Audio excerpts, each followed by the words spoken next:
এখন সলাতও রবের জন্য, কুরবানিও রবের জন্য, যাকাতও রবের জন্য, হজও রবের জন্য। আল্লাহু আল্লাহু আল্লাহু যেটা করে ওইটা হলো জবে, কুরবানি না, ওটা জবে। আর নহল করে দাঁড়ানো অবস্থায়। আর কুরবানি সেইটা উৎসর্গ, সেই কুরবানির কথাও বলছে, কুলিন্না সলাতি ওয়া নুসুকি ওয়া মাহইয়ায়া ওয়া মামাতি লিল্লাহি রাব্বিল আলামিন। বলে দিন আমার সালাত, আমার কুরবানি, কুলি ইন্না সালাত, নিশ্চয় আমার সালাত, ওয়া নুসুকি, আমার কুরবানি, ওয়া মাহইয়ায়া ওয়া মামাতি লিল্লাহি রাব্বিল আলামিন, আমার সমস্ত কিছুই রব্বুল আলামিনের জন্য। কুরবানি করতে হয় রব্বুল আলামিনের জন্য। কুরবানির তাকওয়া রব্বুল আলামিনের কাছে পৌঁছায়। কুরবানির গোশত গরিব দুঃখীর কাছে যায়, পরে আমরা ওইটারে মশলা মশলা দিয়া চুলায় পকায়া বুড়ি গঙ্গায় দিয়ে দিতে পারি, মাঝখানে একটু গ্যাপ রইল। তারপরে আমরা কি করি, এখন সলাতও রবের জন্য, কুরবানিও রবের জন্য, যাকাতও রবের জন্য, হজও রবের জন্য। তাই বাবারা, আপনারা কুরবানি হাকিকি এবং মেজাজি দুইটাই মাইনেন। হাকিকি কুরবানি হইল মনের পশুকে জবাই করা, মেজাজি কুরবানি হইল বনের পশুকে জবাই করা। আনুষ্ঠানিক কুরবানি হইল বনের পশুকে জবাই করা, আর হাকিকি কুরবানি হইল মনের পশুকে জবাই করা। মনের পশুকে জবাই করলে পরিবার শান্তি পাইব, সমাজ শান্তি পাইব, রাষ্ট্র শান্তি পাইব।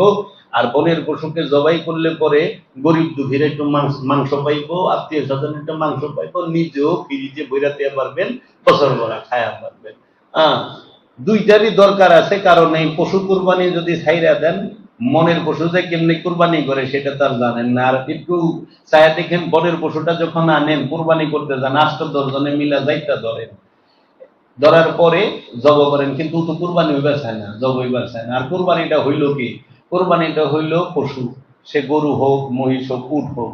জান দিল পশু গরুতে, রক্ত দিল গরুতে, মাংস দিল গরুতে, হাড্ডি দিল গরুতে, চামড়া দিল গরুতে, তাই না? কুরবানি আপনার কেমনে হইল? সব দিল তো পশু, আপনি কি দিলেন? কিন্তু কুরবানি তো আপনার করতে হইব। অনেকে যুক্তি দেখাবো যে টাকা দিছি আমি, তো টাকা দিছেন, আল্লাহ তো টাকা কুরবানি করবার পারি না। আল্লাহ তো কইছে আমি তো কুরবানি করবা। তাহলে আপনি কি দিছেন? আপনি কি কুরবানি করছেন? আপনি করবেন হইল নিজের ইচ্ছাটাকে আল্লাহর ইচ্ছার কাছে কুরবানি। এটা বড় কষ্ট। নিজের ইচ্ছাটাকে রসুলের ইচ্ছার কাছে কুরবানি, এটা বড় কষ্ট। কেমনে? আল্লাহ আল্লাহ রসুল যাহা বলছেন, আদেশ নির্দেশ যাহা কিছু করছেন, সবকিছু মানার নামটাই হাকিকি কুরবানি। পশু আমিত্ব কুরবানি, অহমিকাকে কুরবানি করা। তাই জাহের বাতেনের সমন্বয়ে ইসলাম। এর জন্য আমরা ওই মেজাজি কুরবানিটাকে গুরুত্ব বেশি দেই হাকিকির থেকে। হাকিকি কুরবানি কম লোক করতে পারে, মেজাজি কুরবানি বেশি লোক করতে পারে। তাই তো আমাদের বিদ্রোহী কবি কাজী নজরুল ইসলাম বলেছেন, মনের পশুকে করো জবাই, পশুরা বাঁচে বাঁচে সবাই। আর যদি আপনি শুদ্ধ মানুষ হন, আপনার হাতে যে পশুটা যাইব, ওর জীবন ধন্য। আপনি পবিত্র মানুষের হাতে, ইব্রাহিম আলাইহিস সালামের হাতে যে দুম্বা জব হয়েছে, ওর জীবন ধন্য, কারণ পরবর্তী জন্মই ওর মানব জন্ম নিব।